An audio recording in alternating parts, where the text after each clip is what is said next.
unchosen suffering is going to happen in life. Mm-hmm. Your parents are going to pass away, loved ones are going to die, your relationships are going to break down, your body is going to fail you, you're going to become ill or sick or destitute. Things are going to happen that you have no control over. And the only way that you can prepare yourself for unchosen suffering is with chosen suffering. Right. You can elect to put yourself into a position to become a stronger alloy of whatever the metal is that you're made of.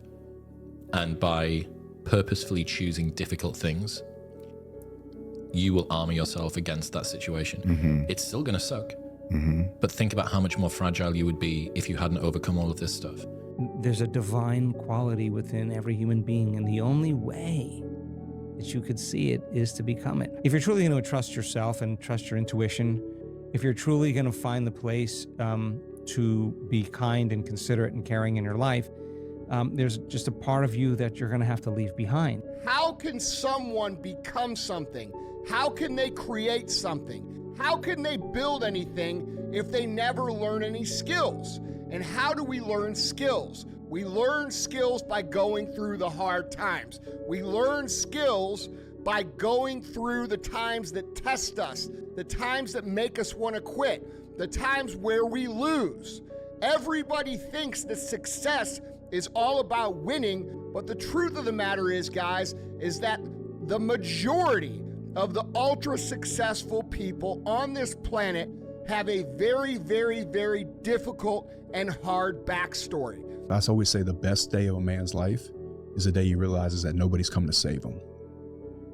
If he can know that and feel peace about it and almost be excited about it because he gets to go fight his own hero's journey, he'll win. If he can accept it, he'll win. Because you take entire responsibility for your life. Too many people give up responsibility in their life so they can point the finger at somebody else. If you take all of it, even when it's not your fault, I've had to do this so many times, particularly around hiring.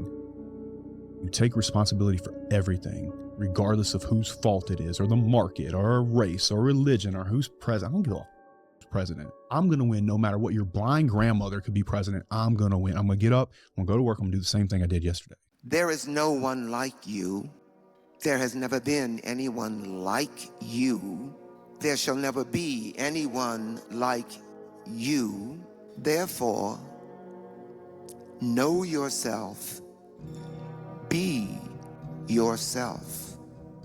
Authenticity is everything. What I tell people is the way you get to the next level of your life is keep going. Keep going, keep running. Even when you don't even know, even it turns into chaos. You cannot be great if you cannot operate in chaos. Because if you can operate in chaos, the world becomes Disneyland. Problems become scratches. When I wake up every day, there's only one voice I have to listen to. It doesn't matter whether I achieve all of my goals or I don't achieve all of the goals. In 3 generations, I'll be forgotten, and the only people who were naysaying against me will also be dead. And so then it's like, just do it for me. If you're willing to suffer, and I mean suffer, your brain and your body, once connected together, can do anything. And this 30 miles was the life-changing moment. All I can. And in that sack of you have to dive in that to find more. Because if you're not willing to go in there and face yourself, you're not gonna find anything. You're gonna live right here on surface, man, right here on surface. So if there is an ending to this world and there is somewhere to go and there's a judgment, you're gonna get there and you might see a chart. And that chart may tell you who the you should have been. And now you get the rest of your life to think about that. Man, I could have lived a much better life if I just would have just suffered a little bit more. If I just would have went in that and realized I had so much more. If you've never gone through a hard time, then how can you learn how to push through hard times? So we have to realign how we look at difficult times. We have to stop looking at difficult times like it's some sort of punishment. We have to stop looking at difficult times like it's some sort of curse or we have it harder than everybody. And we have to stop glorifying these hard times as a poor little me that has all these hard things happening to him. Motherfucker, every single person that you have ever looked up to has gone through many times where they felt like they were at the end. When I die, people will be dividing up my assets, arguing over who gets what. There's going to be a caterer at my funeral. Some people won't make it because something came up and they got busy. And then the few people that are there are probably no one that I have in my life right now. And the fact that every single person that I have in my life might not even make it to the funeral to speak over me while I'm dead. It's like, why on earth would I listen to them while I'm alive? Like, they can't even make it to probably the single most important personal day of someone's life is someone's funeral, right? The one time you can pay your last respect, and they don't even do that. And so it's like, why would I give any weight to what these people are doing when they're not even going to be there on the day that matters most? The human mind can only really grow through resistance. You can only strengthen your character and become a really strong person inside if you have resistance. If you fail, if you get up again, and if you work hard, and if you work your ass off, and if you struggle, the more you struggle, the further you're going to go and the stronger you're going to get. So it's just the way the rule works. Anyone that tries to baby themselves and pamper themselves and trying to protect themselves, oh, I don't want to feel bad, oh, I don't really want to go through any discomfort, it's over. You're never going to get there. That's just the way it is. I mean, you have to be able to struggle, and if you're not able to, work on that. Work on that you're learning how to accept pain, misery, and discomfort, all of the things that you don't like, because the more you experience the things that you really don't like, the more you can grow, and the tougher you get, and the more you can handle. I feel to be at the pinnacle of any game, in whatever you do, you've got to be a little bit gone to it. You're not all there. You've got to be almost insane to your craft. Not a lot of people can understand that. That's why I don't know about nothing else. I do not pay attention to nothing else. There was games of football on yesterday, there was rugby, there was this, there was that. And like normal society is like, let's talk about this and let's engage in this. And I can't do it. I just don't, people are talking to me and in my head I'm counting something. I'm counting up a number, or I'm knee deep in a sequence on the mat or on the feet. That's my life, sequences and numbers, nothing else. I cannot pay attention to nothing else. Everybody seems to believe that all of these hard things that happen to them called life, it's called life. It happens to everyone. Everybody thinks that they are unique in their hardships. And while your hardships may be different than that guy's hardships or my hardships, these hardships that come along in ebbs and flows, in waves over the course of our life, are the things that help us learn how to succeed if we don't quit. The bottom line is, no one's coming. No one. No one's coming to push you. No one's coming to tell you to turn the TV off. No one's coming to tell you to get out the door and exercise. Nobody's coming to tell you to apply for that job that you've always dreamt about. Nobody's coming to write the business plan for you.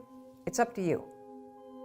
And because you're only ever going to do the things that you feel like doing right now or that feel good right now, unless you understand that you've got to parent yourself, you got to push yourself, you're not going to make your dreams come true. You're just not.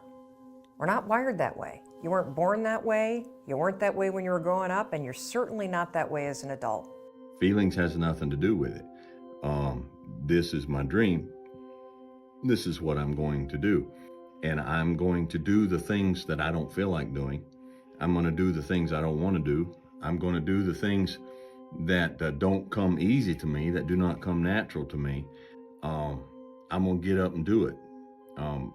You can't live your life on feelings. You're going to have feelings, okay, but you cannot let your feelings dictate what you are or are not going to do today. At what age should you have everything together? For us normal people, it takes time. Because not only do you have to mature and grow, there's things in life that if you have a big enough dream, you're not the person you need to be right now to fulfill that dream. Now you keep moving towards it. You keep doing what needs to be done.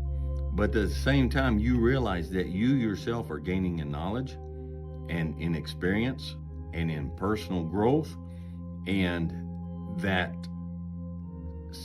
sometimes you're not ready. The dream isn't ready for you, and you're not ready for your own dream. The solution to your problem is not going to be found in the problem. It's not going to be found in there. You have to get out of the problem so that you can look at it, make an assessment, and you can assess how to solve the problem or whether you need to solve the problem or not.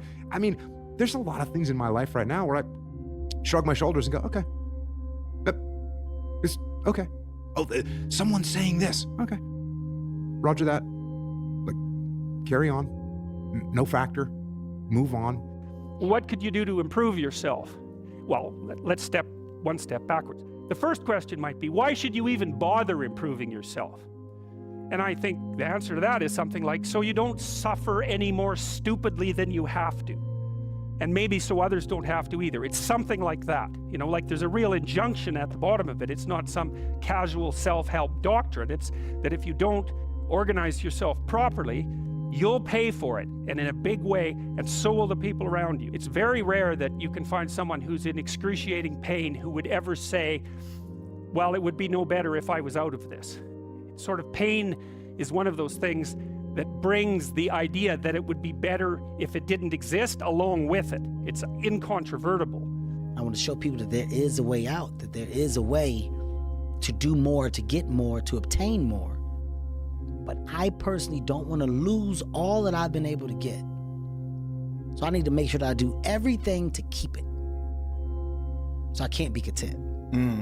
So there is an understanding, but I refuse to click on the switch of, Enjoy life. It's life is too short to get bogged down, to be discouraged, or you have to keep moving. You have to keep going. Put one foot in front of the other, smile, and just keep on rolling. The individuals that don't pursue their own dreams are not going to push you to pursue yours.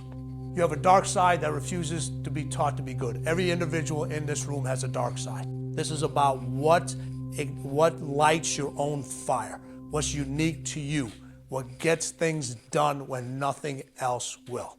It's about the individual that's been raised either in a broken home or by a single parent or no parent, and they handle the situation two ways. One uses it as an excuse for the rest of their life, and you got the other individual that says, watch me.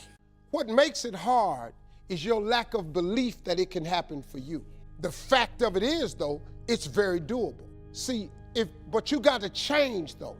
If you keep doing what you've been doing, you're gonna keep getting what you've been getting. So if you're at a place in your life and you ain't happy with it, you have to change some things. But you have to make a conscientious decision that you're going to change. You have to have delusion, 100%. You have to be the first person that thinks that you're gonna do what you're about to do. You know, regardless of what anyone else thinks, you gotta believe it. So it is delusional. Act like the person you want to become. That's not fake it till you make it, by the way. This is intentional. Intentionally act like the person you want to become.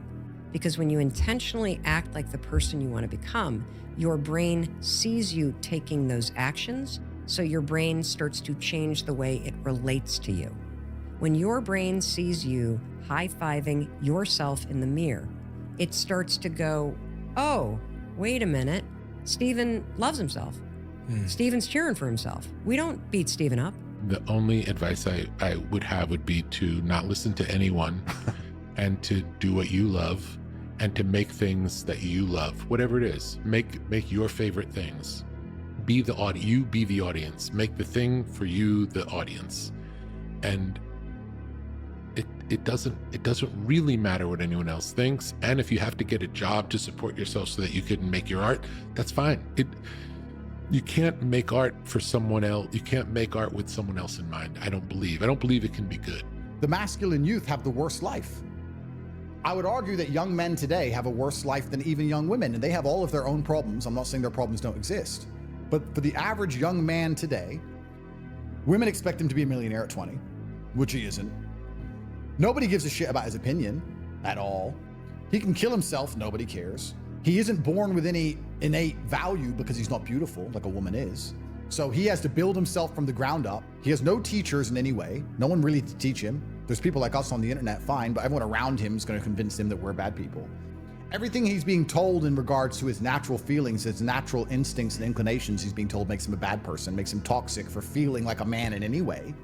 It's very hard to be a young man today, and they feel disenfranchised with the system. So they find solutions.